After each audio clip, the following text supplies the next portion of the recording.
Welcome back. We're in for a treat now. So this is, in my opinion, the most important result in this module.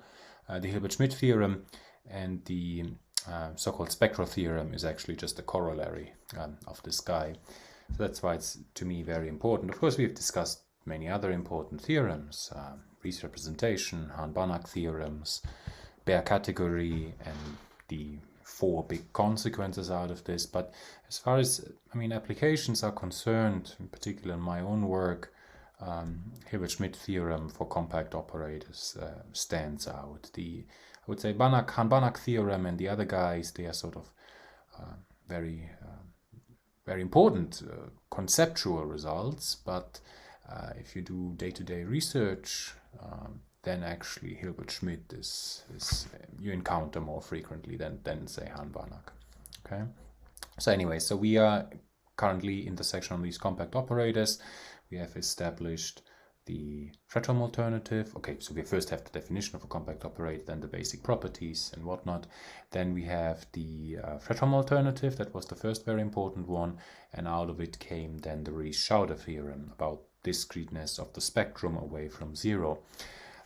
For a compact operator over Banach spaces. Now here Hilbert-Schmidt is more specialized, so you have to deal with some other operators, in particular over Hilbert spaces. Now here in the formulation of the theorem I use the word positive, so this is a little helper, because otherwise the proof, which is already very long of this theorem, it's very long proof, it would be even longer, so that makes life a little bit easier. So what does positivity mean? Well, if you think back about linear algebra, at some point when you know what Hermitian matrices are, you talk about positive definite, say, forms, or what does it mean for a matrix to be positive definite. Positivity for operators is very much the same thing, but on the operator level. So here's this little definition. If you have a Hilbert space and a self-adjoint, so that's implicitly built into the definition. The positivity is only defined for self-adjoint things, and there's a reason for this, of course.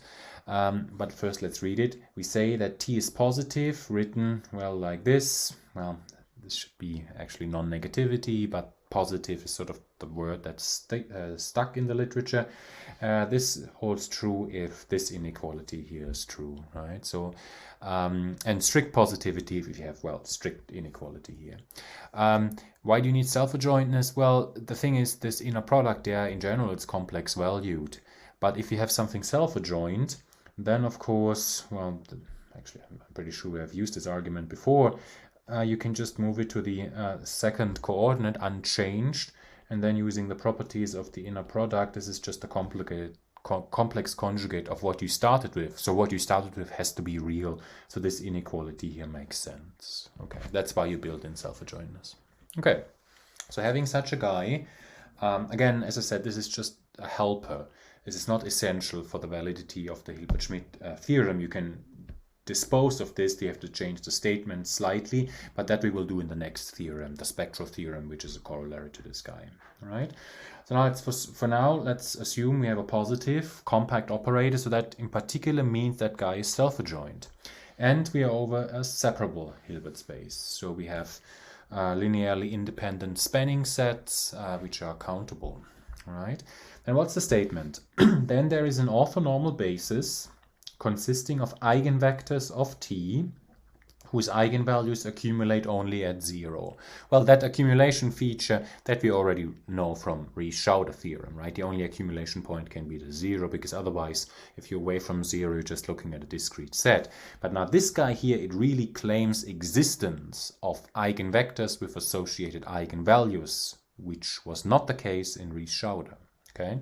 More specifically, there exist two countable orthonormal sets, the sets with the x sub n's and a set with the xm's with prime. Capital N and capital M are used to index them. If you put them all together, if you look at their set union, then this is an orthonormal basis. And what are the x sub n's? Those are eigenvectors with eigenvalues lambda n. Those eigenvalues, without loss of generality, you can order in a non-increasing fashion, so downward, and they can only accumulate at 0 if there happen to be infinitely many of those. That latter part we already know. What we don't know yet is if those eigenvalues actually exist, okay? Moreover, the x sub m, the xm primes, well, those are sort of eigenvectors for the eigenvalue lambda equal to 0, right? So that they are all in the kernel, in other words, okay? So that's the statement. That's the statement. It's a remarkable result. It really mimics stuff that you know from linear algebra about Hermitian matrices and those guys having enough eigenvalues with eigenvectors so that these eigenvectors form a basis of your vector space and you can diagonalize then the matrix. This says the exact same thing, but for operators over infinite dimensional Hilbert spaces, provided the operators are positive, compact, and the Hilbert space is separable. All right. Now here the thing is, so if you remember back to linear algebra, how do you prove this theorem about Hermitian matrices being able to diagonalize? Well, you have, it's very concrete, because how do you find eigenvalues? Well, you look at characteristic polynomial, right? And then you have fundamental theorem of algebra, and well, that guarantees you existence of at least one eigenvalue, and then once you have one, then you make your way through the jungle. But now here, for these operators, we don't have a characteristic polynomial. So the first big question will be, how will we actually generate eigenvalues with corresponding eigenvectors? We will use an optimization, a variational principle, that actually also you can do in linear algebra, but it is rarely ever taught. But the benefit of this variational principle is it extends to infinite dimensions, and that's why we use it here, whereas the characteristic polynomial story obviously does not. Okay, so however, before we get there, I already said this is going to be a long road. We need a short helper, which is written here. That's an easy fact. So if you are in a Hilbert space, you have two sequences, x sub n and y sub n. If the xn sequence converges weakly and the yn sequence in norm, then the inner product converges in the way indicated here. The second statement is a consequence of the first statement, because if you have a weakly convergent sequence, the image sequence converges in norm. That's a property of compact operators. And then you can use, of course, the first step, right? Because if you have that both of these guys converge in norm, then in particular the first one converges weakly, the second one in norm, and then you can use the first result. Okay, so number 2 doesn't need any comment, provided we have number 1. So how to get to number 1?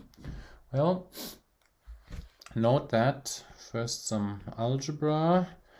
So xn yn minus x comma y, that's the difference I need to get my hands on. This I can write as xn, so add and subtract a 0, plus xn minus x comma y. All right, so that's an identity. Note that, hence, let's estimate xn yn minus xy like this. Yep. So you have two terms, use triangle inequality, and then you use the Cauchy-Schwarz inequality for each one. So you have xn yn minus y. So here we use exactly what's written here, triangle inequality and Cauchy-Schwarz inequality, and then xn minus x. Oh no, yeah, I already went the wrong route. So this we leave as is, and we write it as, well, f sub y xn minus x, right? So what is f sub y? Well, f sub y is the following linear functional, which is x comma y. And so what do we know now? So in number 1 we have a weakly convergent sequence. Weakly convergent sequences are bounded. This is a consequence of the principle of uniform boundedness, so PAP. We discussed this when we were discussing weak convergence. So this guy here out front, the first term is less than, well, C, let's just write less than infinity. And the second guy here, because yn converges in norm, goes to 0, right? So this goes to 0 as n goes to infinity. And now here, since fy is a linear functional, and my sequence xn converges weakly to x, then it will in particular mean that fy, which is a linear functional, when evaluated on xn minus x, as n goes to infinity, will converge to 0 as n goes to infinity. Right? So the whole thing goes to 0. And that's what you wanted to prove. Right? Good. So, and as I already said, number 2 is a consequence of 1. You just need to remember that weakly convergent sequences are mapped to norm convergent sequences under compact operators. All right? Good. So now we start with the proof of Hilbert-Schmidt theorem. So proof of Hilbert-Schmidt.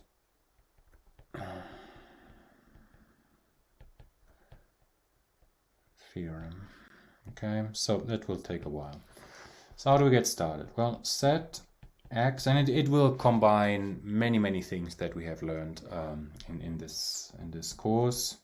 So we start with the closed unit ball, just to remind ourselves. So those are all vectors in the Hilbert space whose norm does not exceed 1, and consider the map f x that goes to the non-negative half line, real half line, which is f of x as just txx. Okay, now remember I'm dealing here with a positive operator, so this guy is always non-negative, right? That's why my statement here that f maps that closed ball into the non-negative real half line. Okay, good. Defined on the closed ball. Okay, clearly the image, call it W, which is f of x, is bounded. This is Cauchy-Schwarz inequality, the fact that T is a bounded linear operator and that x is chosen from the closed unit ball, right? So Cauchy-Schwarz gives you immediately this, and then you use the standard estimate with the operator norm. You get this twice, but these are at most 1, so you have indeed something finite, right? So f is clearly bounded. The image is bounded, and it is also closed, I claim, and it is also closed. Why is this? Well, usual thing, take a sequence in the image that is convergent, yn to y as n goes to infinity, say. Then, well, since it is in the image, I can find the pre-image, say xn prime. Yeah, as the notation is here now, I realize it is a bit unfortunate because there's later on are also the xn primes, which are these eigenvectors with eigenvalue 0 in the statement of the theorem. So maybe instead of the prime here, let's use a different symbol. I will change it in the notes as well. Let's use a tilde. Okay, for some sequence xn tilde n1 infinity in x, all right? But x is it's a closed unit ball after all, is a closed subspace of a Hilbert space.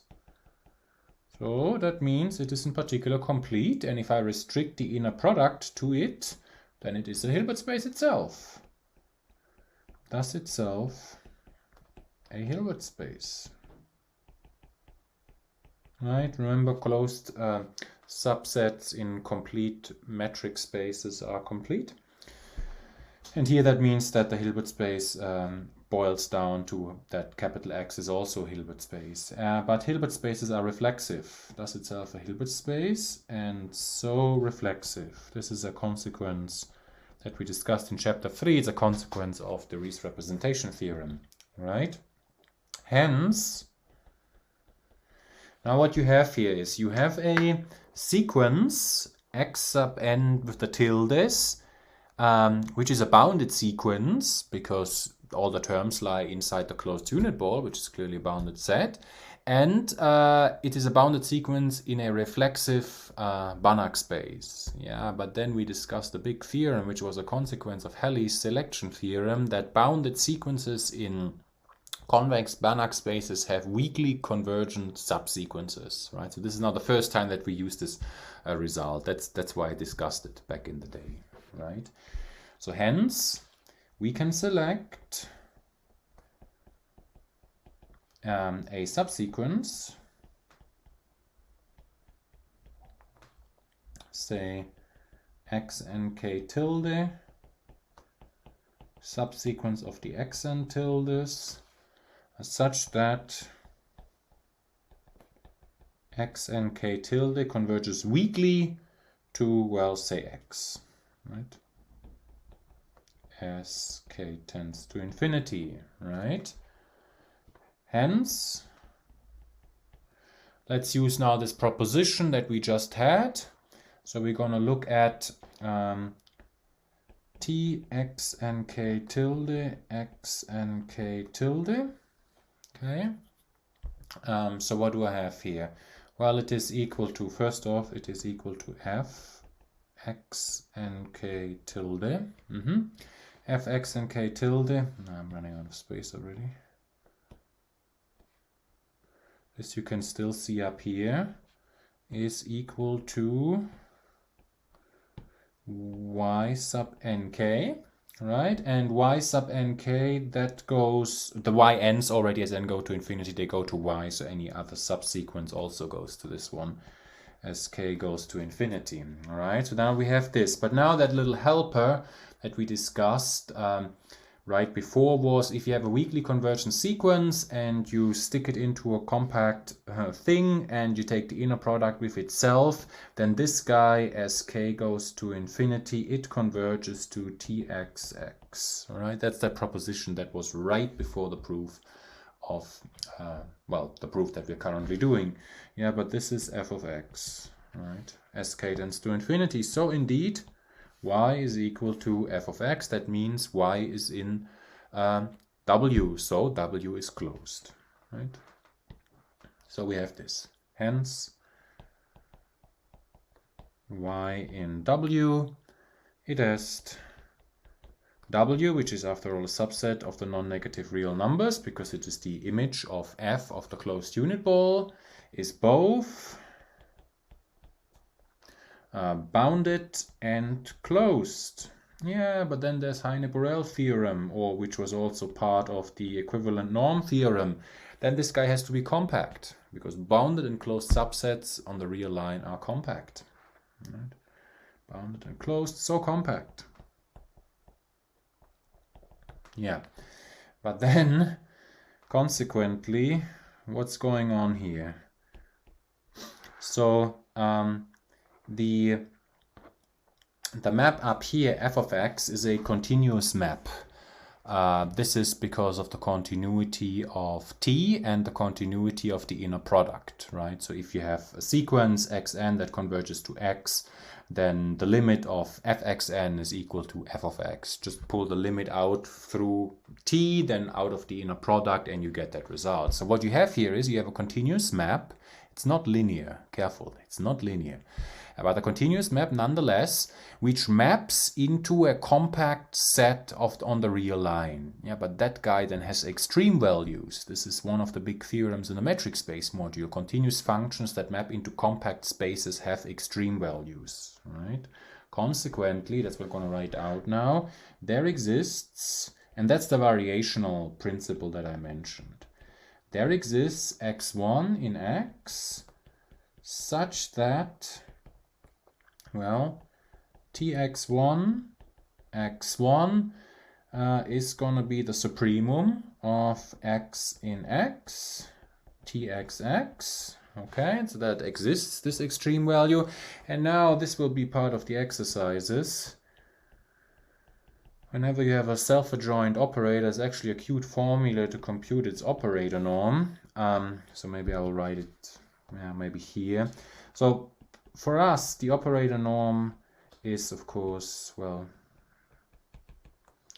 say this here. So if you were in a Hilbert space, then you would have to compute here tx with a square root, okay? But there is a better formula for this, better because the t only appears once in the first entry, okay? There's a formula for self-adjoint operators. We have a self-adjoint operator. That formula would involve here an absolute value, but since we're also dealing with a positive self-adjoint operator, that absolute value you can actually erase, and this formula here is true, okay? But this will be a problem on the exercise sheet, so maybe I'll erase the yellow stuff for now. Okay, so you have this, all right? Note that we may normalize the x1 equal to 1. Well, so first of all, that x1 here, unless t is the zero operator, it's never going to be a zero operator, right? But that's not going to happen, right? So x1 certainly could be normalized to have length 1, but is then the inequality still satisfied, right? Because x1 is a special point. It optimizes this inner product tx with x over the closed unit ball. But I claim you can do this. Note that we may assume x1 equal to 1 for if x1 were strictly less than 1, then we'll just use this little inequality here, tx1, x1, so this is just x1 squared, tx, x1, x1, x1, and this is going to be now strictly less than t, x1, x1, x1, x1. Notice, by the way, these guys here now have unit length, but here's a strict inequality, right? So that would be a contradiction to the statement that this is the optimizer, right? That optimizes that inner product, right? So without lots of generality, indeed, you can assume that x1 has unit length. Okay, good. So having this, now comes the punchline. We now show that this optimizer is actually an eigenvector. So that's a very curious thing, so that you can generate eigenvectors, and then we will also figure out what the corresponding eigenvalue is. And you can do this for matrices as well by optimizing these kinds of expressions over the closed unit ball. Okay, so that's remarkable. In finite dimensions, it's super easy. You don't need all of this abstract reasoning there. It's essentially Lagrange multiplier optimization problem. But here, having this abstract reasoning, now we come to the same punchline. All right, I will now show, well, at least I will begin, this will take a while. I will show that this x1 here, which optimizes the inner product tx with x over the unit ball, is actually an eigenvector. Okay, and we will compute the corresponding eigenvalue. Okay, first let's write the claim. We now show that x1 is an eigenvector of t with corresponding eigenvalue lambda 1, which is this guy here, non-negative. Okay, first, so that requires some trickery. If y is an orthogonal vector to x1, then define the following thing. This is a vector z indexed by a parameter t, which is a real number, which is going to be x1 plus ty, and then x1 plus ty. So that vector z sub t, it's a family of vectors indexed by a real number. It's going to have unit length. Okay. Now, first, if it's orthogonal to x1 set, and note that, okay, so that's a little computation, x1 plus ty norm squared. Okay, so this is standard formula. It's the norm squared of the two guys. well, t is real, so I don't need an absolute value, so just this, and then it would be the inner product between x1 and ty, precisely twice the real part of that inner product. But since these two guys are orthogonal, that inner product is 0, so that's actually an equality here. Okay. All right. Hence, and that's probably going to be the last line that I will write now. So for all t in R, we're going to evaluate t, zt, zt. Okay, actually, maybe I will stop here. So yeah, I will stop here, and then in the next video, I will continue right at this point. So there's still a long way to cover. We will show that this guy is an eigenvector with corresponding eigenvalue as claimed up there, and then we have to figure out an argument to generate more and more eigenvectors. So this will be the first step in an inductive procedure. Okay, and then putting all together, hopefully it will turn out a orthonormal basis. Okay, I will do that in the next video. See you then.